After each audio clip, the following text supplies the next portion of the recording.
Hello बच्चों, उम्मीद है कि आप सब ठीक होंगे। तो आज शुरू करते हैं अगला लेक्चर। और ये सीरीज चल रही है हेलो एल्कीन और हेलो एरीन्स की, जिसमें पहला लेक्चर हो चुका है, ये दूसरा लेक्चर है हमारा। और आज हम शुरू करने जा रहे हैं preparation method of halo alkane. Okay,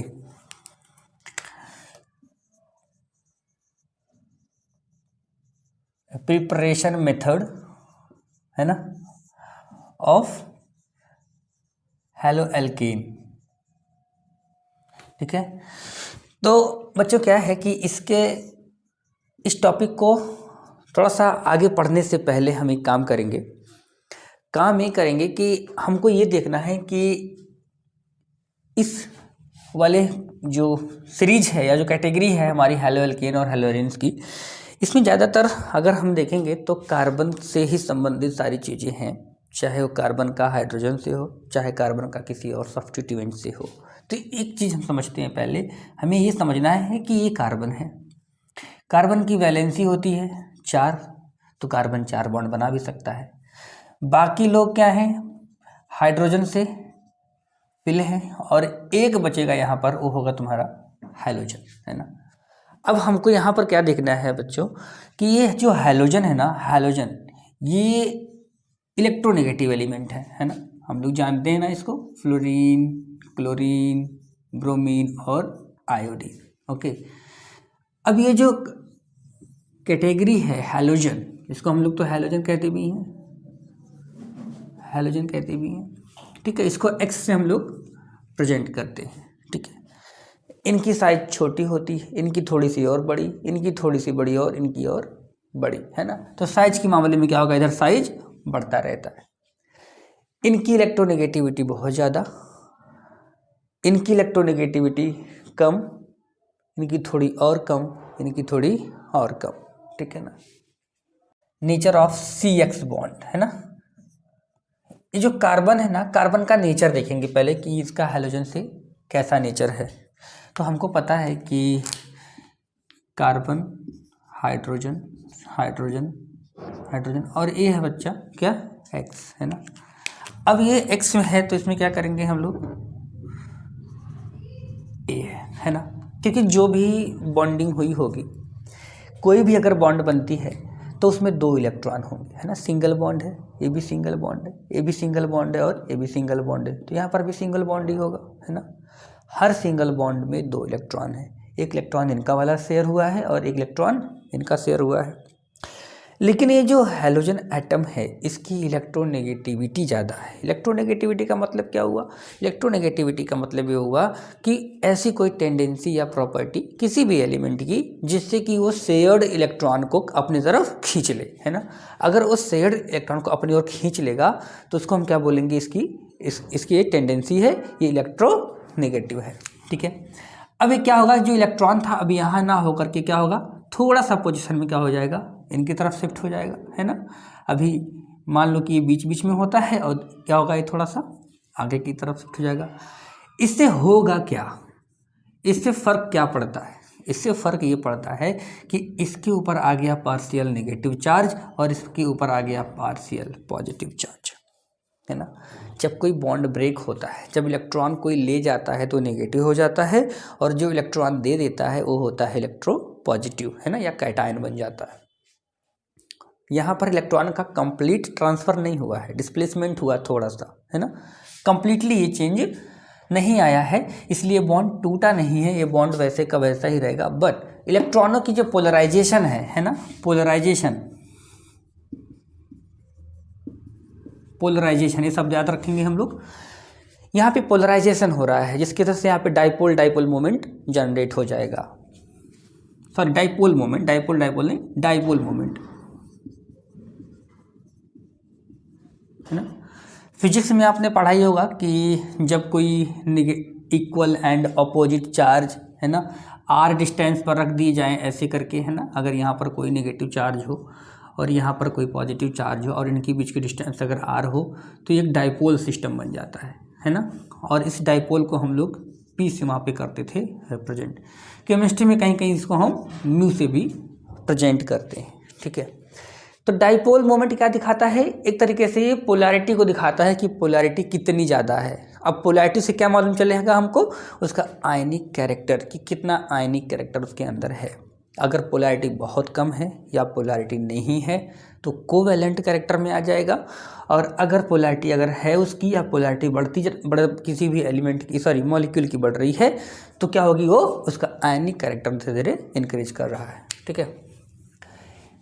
अब एक चीज़ हमको ये समझना है कि हैलोजन में तो कई लोग हैं, फ्लोरीन है, क्लोरीन है, ब्रोमीन है और आयोडीन है, तो क्या सबके साथ में पोलैरिटी सेम होगी कि अलग अलग होगी? ठीक है, तो डिफरेंट एलिमेंट के लिए क्या होगा, पोलैरिटी डिफरेंट होगा, है ना। फॉर डिफरेंट एलिमेंट, किसके, एक्स के, ना, polarity of CX bond will be different. ठीक है ना, अलग अलग होगा। इसके लिए कैसे समझते हैं इस चीज़ को, जैसे ये हमारा हाइड्रोजन हो गया, यहाँ पे हमने लगा दिया फ्लोरीन लगा दिया, चलो भाई यहाँ पे F लगा दो, है ना। इसको थोड़ा सा और शॉर्ट फॉर्म में अगर हम लिखें, चलो भाई CH3 और ठीक है, यहाँ पे लगा दिया Cl और यहाँ पे लगा दिया हमने Br और यहाँ पे लगा दिया हमने आयोडीन, है ना। हर कोई पोलराइज होगा, है ना, हर कोई पोलराइज होगा। यहाँ पर थोड़ा सा माइनस होगा, यहाँ पर थोड़ा सा प्लस होगा, यहाँ पे थोड़ा माइनस होगा, यहाँ पे इस कार्बन पे थोड़ा सा प्लस हो जाएगा, है ना। यहाँ पर नेगेटिव होगा पार्शियली, ये सेम हो जाएंगे सब के सब, है ना, कुछ इस तरीके से। लेकिन पोलैरिटी किसकी ज़्यादा होगी? वैसे तो देखा जाए तो इनकी पोलैरिटी सबसे ज़्यादा है, क्योंकि इलेक्ट्रोनेगेटिव डिफरेंस। पोलैरिटी हम देखेंगे कैसे, पोलैरिटी हम कैसे देखेंगे,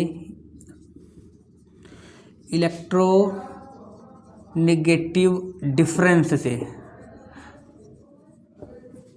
पोलैरिटी हम लोग देखेंगे। ओह एक मिनट, पोलैरिटी है ये, पोलैरिटी। तो पोलैरिटी का क्या हुआ, इलेक्ट्रोनेगेटिव डिफरेंस। अब हमने क्या कहा कि कार्बन तो वही है, लेकिन हाइड्रोजन्स क्या है, डिफरेंट है। अब फ्लोरीन की इलेक्ट्रोनेगेटिविटी सबसे ज़्यादा है और इनकी क्या है, तो वही है। मैं मान लेता हूँ, अगर मैं एक नंबर दे दूँ, वैसे नंबर ठीक नहीं है क्योंकि, एक मिनट रुक जाओ जरा, ठीक है। तो कार्बन की और फ्लोरीन की, यानी फ्लोरीन की जो इलेक्ट्रोनेगेटिविटी है वो ज़्यादा है, इनकी थोड़ी सी कम है, तो इनका डिफरेंस भी क्या होगा, थोड़ा थोड़ा करके कम होता जाएगा। लेकिन अगर हम इनकी बात करें, है ना, CH3Cl की और इन दोनों की, तो इन दोनों की पोलैरिटी लगभग, इनके बीच का जो डिफरेंस है ना, वो लगभग सेम होता है, बहुत अधिक डिफरेंस नहीं है। लेकिन अगर हम इस की बात करें, CH3F की बात करें, CH3F की बात करें और CH3I की बात करें, तो इन दोनों की में पोलैरिटी का डिफरेंस बहुत ज़्यादा है।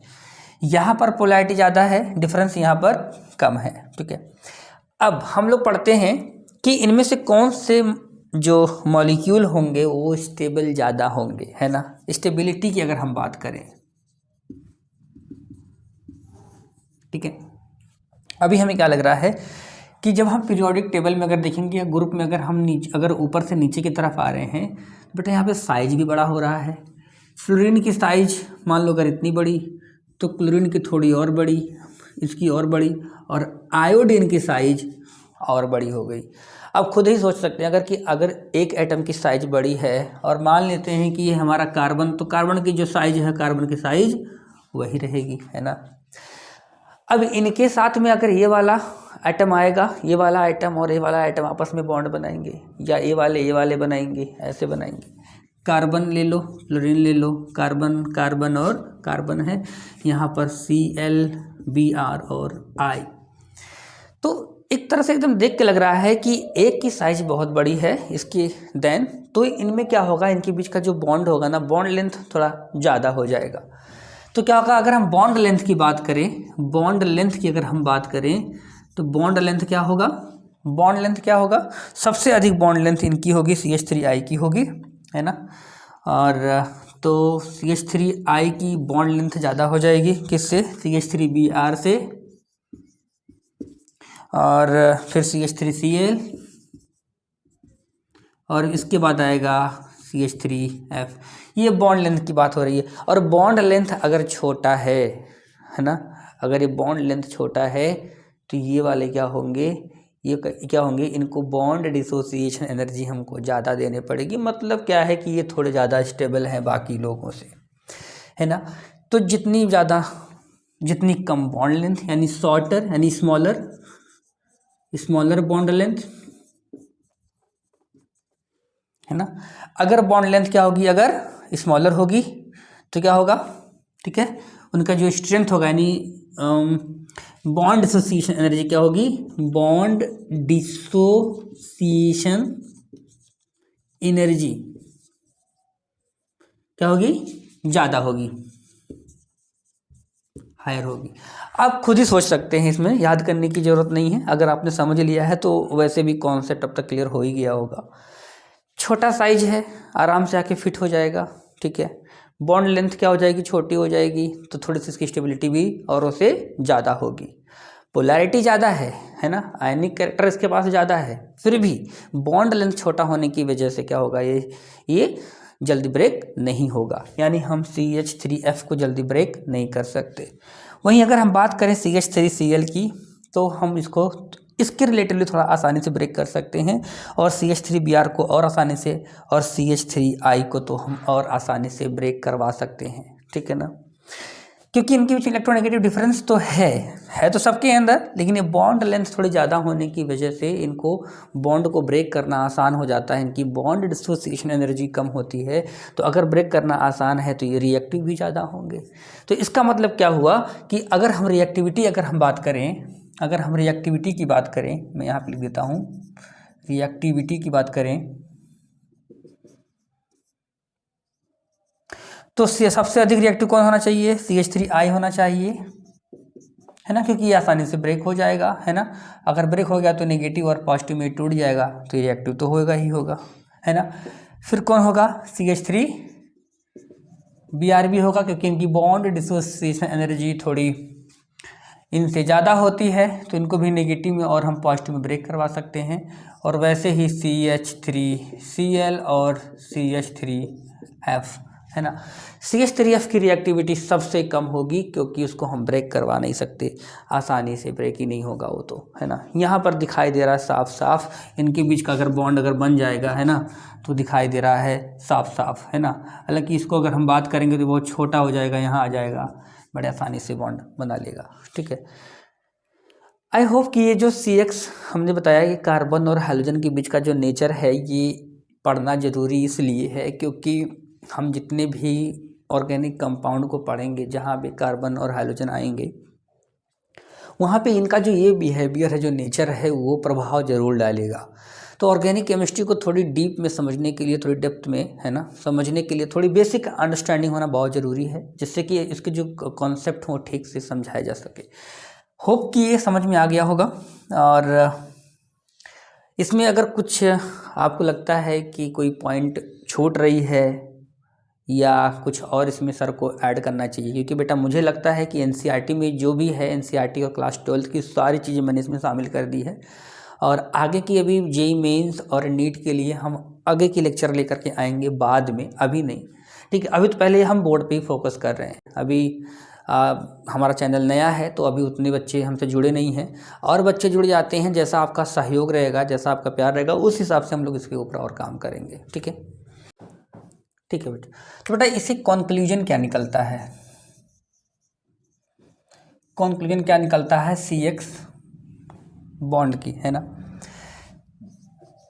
CH3F, CH3Cl, CH3Br और CH3I, है ना।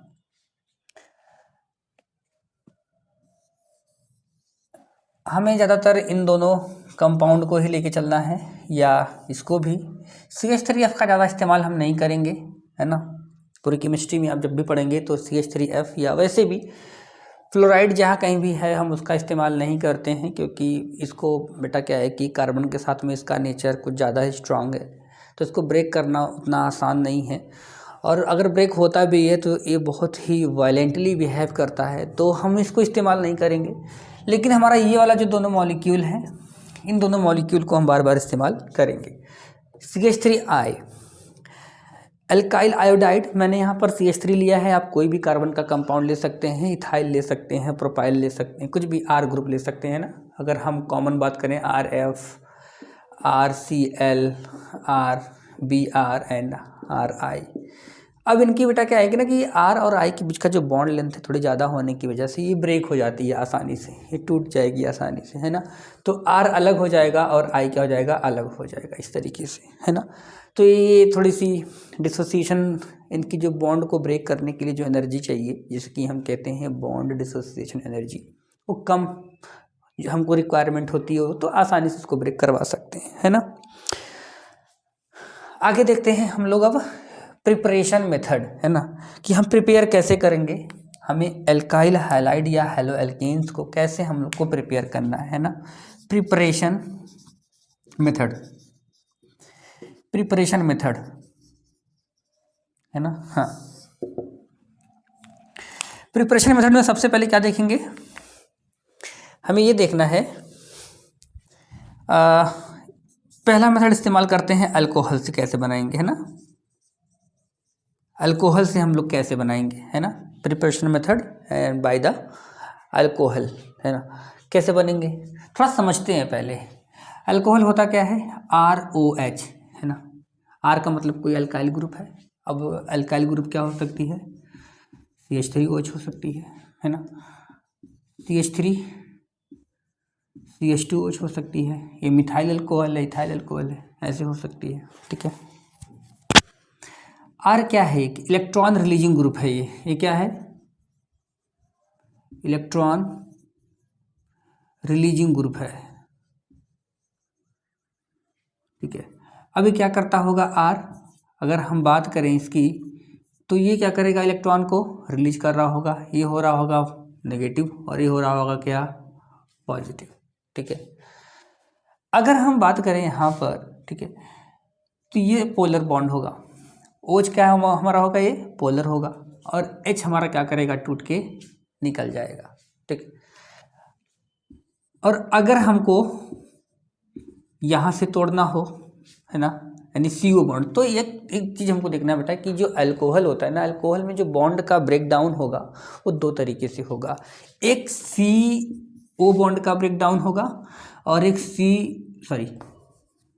COH का होगा, है ना, ये होगा। तो हमें ये वाला नहीं करना है, क्योंकि ये फिर हमको एसिडिक नेचर की, जब हमें अल्कोहल का जो एसिडिक कैरेक्टर होता है, जब ये H+ यानी यहाँ से जब हाइड्रोजन रिमूव करेगा H+ के फॉर्म में, तो हमें ये मालूम चलेगा कि हमारा अल्कोहल क्या है, एसिडिक है कि बेसिक है, ठीक है। इसको भी हम लोग बाद में कवर करेंगे इसी वीडियो के अगले सीरीज में। अभी हमें क्या करना है, प्रिपरेशन करना है। तो हमें यहाँ पर ये वाली बॉन्ड ब्रेक करवानी है यहाँ से, है ना, ठीक है। ROH हमने डाल दिया इसमें कॉन्सनट्रेट HCl, क्या डाला हमने, कॉन्सनट्रेट HCl। जब हमने कॉन्सनट्रेट HCl डाला तो कोई रिएक्शन नहीं होगी वैसे तो, लेकिन इसमें हम डालेंगे ZnCl2, एनहाइड्रस जिंक क्लोराइड। ये एक कैटलिस्ट का काम करता है, और जिंक क्लोराइड जब मिलाएंगे तो एक कॉन्सनट्रेट HCl क्या करेगा, इससे रिएक्शन कर लेगा और बनाएगा RCl+H2O। अच्छा, हमें एक बात मालूम चलती है कि ये वाला बेसिक है और ये वाला क्या है, हमारा एसिड तो है ही। तो बेस और क्या है, एसिड, ये दोनों रिएक्शन कर रहे हैं आपस में और बन रहा है एक सॉल्ट, और क्या बन रहा है यहाँ पर, वाटर। तो बेटा ये प्रोसेस क्या है रिएक्शन का, कि जो जिंक क्लोराइड है ना, यहाँ पर क्या हो रहा है, जिंक क्लोराइड का, इसे जिंक है ना, तो एक Cl यहाँ लगा हुआ है, एक Cl यहाँ पे लगा हुआ है ना, तो इसका जो एक क्लोराइड है क्या करेगा, इसके OH को रिप्लेस कर देगा। एक तरीके से ये न्यूक्लियोफिलिक सब्स्टिट्यूशन रिएक्शन होता है ना। और ये जिंक क्लोराइड क्या है, हमारा एक कैटलिस्ट है, ठीक है। ऐसे ही हम लोग HBr भी इस्तेमाल कर सकते हैं यहाँ पर, है ना, और HCl तो ले लिया।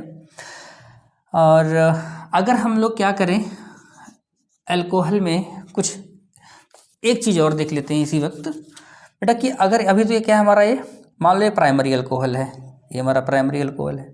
अगर हम बात करें सेकेंडरी अल्कोहल की, है ना, यहाँ पर R लगा दिया, यहाँ पे R लगा दिया और यहाँ पे क्या लगा दिया H, और यहाँ पे लगा दिया हमने OH प्लस क्या डाला HCl, है ना,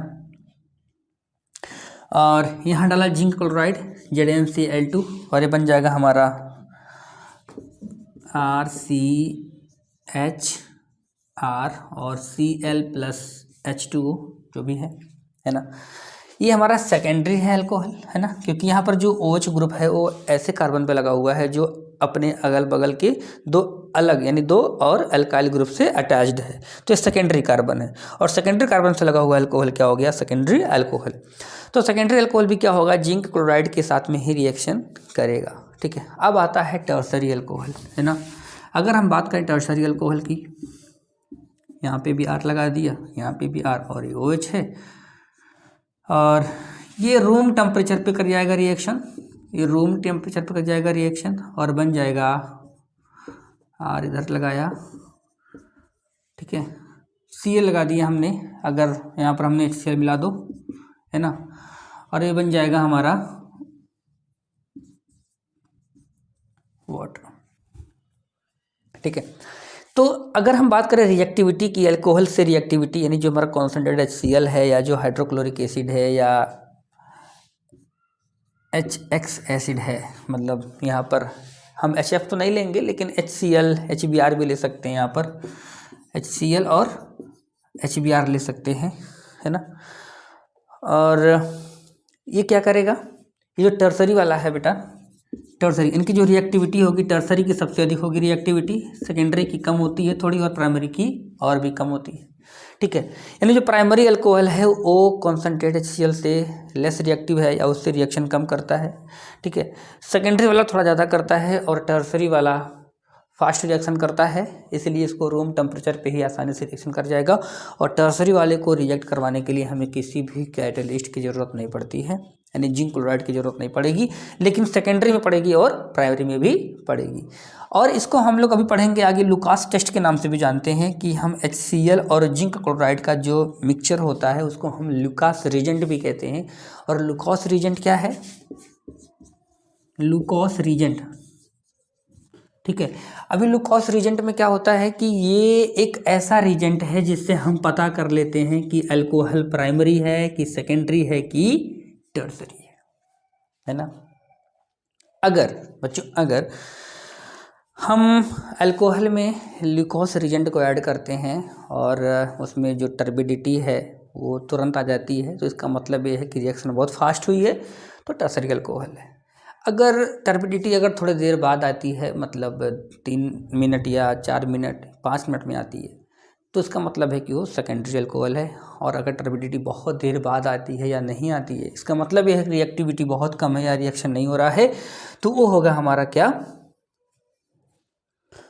प्राइमरी अल्कोहल, ठीक है ना। तो ये हो गया हमारा रिएक्टिविटी। सबसे अधिक रिएक्टिव कौन होगा, टर्सरी अल्कोहल होगा, फिर उससे कम कौन होगा, सेकेंडरी होगा, और फिर कौन होगा, प्राइमरी। यानी प्राइमरी अल्कोहल क्या होगा, बहुत कम रिएक्शन करता है इससे, लुकास रिजेंट से भी, और HCl से तो वैसे भी नहीं करेगा। अगर ए रिजेंट है तो कर भी लेगा, अगर जिंक क्लोराइड अगर है, नाइट्रस ZnCl2 अगर है तो रिएक्शन करेगा। अदरवाइज अगर हम ZnCl2 का इस्तेमाल नहीं करेंगे तो ये रिएक्शन करेगा ही नहीं, लेकिन टर्सरी वाला तब भी रिएक्शन कर जाएगा। ये थी preparation method of haloalkane या alkyl halide by the alcohol, ठीक है। तो बच्चों आगे हम देखते हैं कि अल्कोहल को और अल्कोहल से यानी ROH में और ऐसे कौन कौन से रीजेंट हैं जिनको मिला करके हम बना सकते हैं, है ना, अल्काइल हाइलाइड। हम बता रहे हैं क्या, अल्काइल हाइलाइड, ठीक है।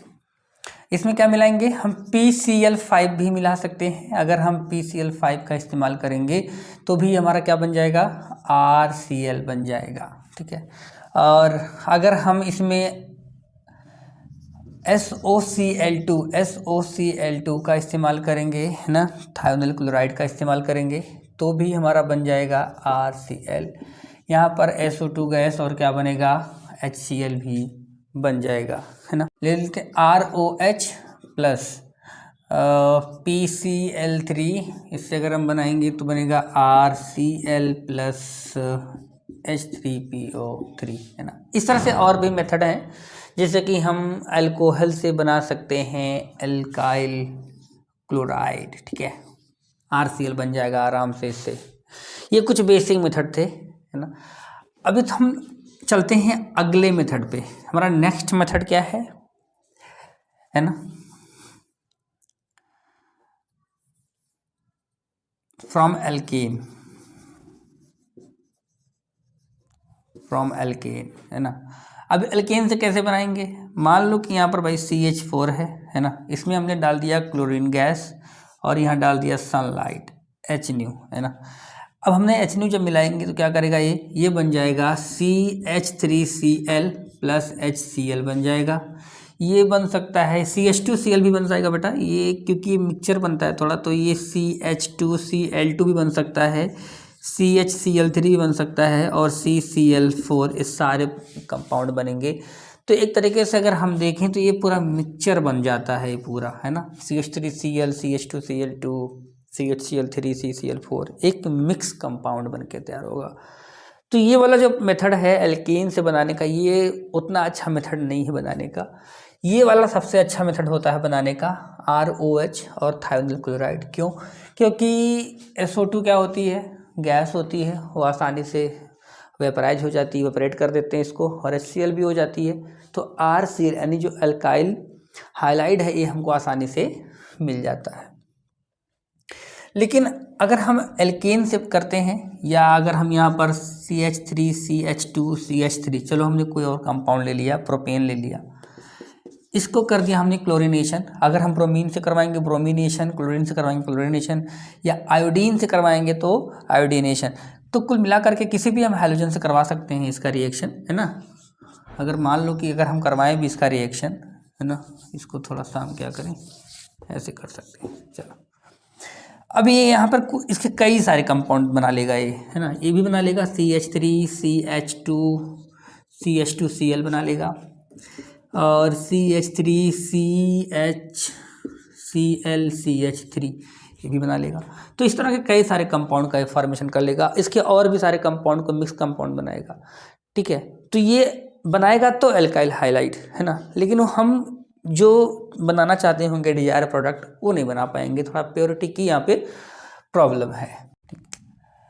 एक चीज़ और ध्यान रखना है बेटा कि अभी हमने जो पढ़ा है HCl और PCl5 और क्या था SOCl2, इस तरह के जो भी रीजेंट हम लोगों ने पढ़ा, एक कॉन्सेंट्रेट था, है ना, HBr भी ले सकते हैं हम लोग यहाँ पर, है ना, कॉन्सेंट्रेट, और PCl3 भी। ये जो कंपाउंड थे, हमने क्या किया कि इनको अल्कोहल पे इनको डायरेक्टली हमने क्या किया, अल्कोहल से रिएक्शन करवाया, इनको किसी को भी यहाँ पे डालेंगे और हमारा बन जाता था RCl बन गया था, है ना।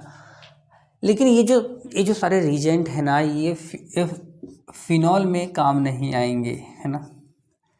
फिनॉल का मतलब हो गया ये वाला, क्योंकि फिनॉल क्या है, एराइल, यानी हमारा जो हेलो एरिन्स हमको बनाना है ना, तो अभी ये एल्काइल ग्रुप है या फेनाइल ग्रुप है, तो फेनाइल ग्रुप में कोई OH ग्रुप लग जाने से क्या बन गया, ये फिनॉल।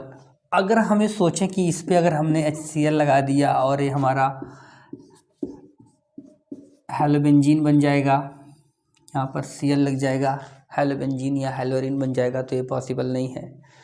क्यों पॉसिबल नहीं है? क्योंकि जब क्योंकि बेंजीन है ना, और बेंजीन में क्या चल रही होती है, रेजोनेंस चल रही होती है। तो जब बेंजीन में रेजोनेंस चल रही है, तो हमको ये बात पता है कि बेंजीन में जब रेजोनेंस चल रही है, ये वाला भी ले सकते हैं और ये वाला भी ले सकते हैं, दोनों एक ही चीज़ है। तो यहाँ पर क्या होगा, क्योंकि यहाँ पर तो OH लगा हुआ है, और OH पे क्या है, यहाँ पर लोन पेयर, और ये जो लोन पेयर है यहाँ क्या होगा, इन्वॉल्व हो जाएगा, और यहाँ पर आ जाएगा पार्शियल डबल बॉन्ड कैरेक्टर आ जाएगा। बोलो भाई। और जब यहाँ पर पार्शियल डबल बॉन्ड कैरेक्टर आ जाएगा, तो ऑक्सीजन को, यानी इसको तोड़ना आसान नहीं होगा। तो हमें क्या होगा, जब ये ऑक्सीजन और कार्बन का जो बॉन्ड होगा, ये डबल बॉन्ड होगा इसका नेचर में। अगर देखो तो यहाँ पर पार्शियली क्या हो रहा है, पॉजिटिव चार्ज आ रहा है, क्योंकि इलेक्ट्रॉन जब यहाँ पे आ रहा है तो पार्शियली क्योंकि इलेक्ट्रॉन दे रहा है, तो ये पार्शियल प्लस चार्ज यहाँ ऑक्सीजन पे आ रहा है, ठीक है। तो डबल बॉन्ड होने की वजह से इसको तोड़ना आसान नहीं होगा। कुल मिला करके कि कार्बन और ऑक्सीजन के बीच में क्या है, डबल बॉन्ड कैरेक्टर है। तो इसको आसानी से हम इन रीजन से ब्रेक नहीं करवा सकते, इसलिए हम इससे कभी ये नहीं बना पाएंगे। ये बात हमको ध्यान रखना है। ये सब केवल और केवल काम आएंगे किसके लिए, अल्कोहल के लिए आएंगे, जो हमारा एलिफैटिक अल्कोहल है उसके लिए आएंगे, लेकिन जो एरोमेटिक होंगे उनके लिए काम में नहीं आएंगी, खासकर बेंजीन के केस में। अगला मेथड क्या है बनाने का,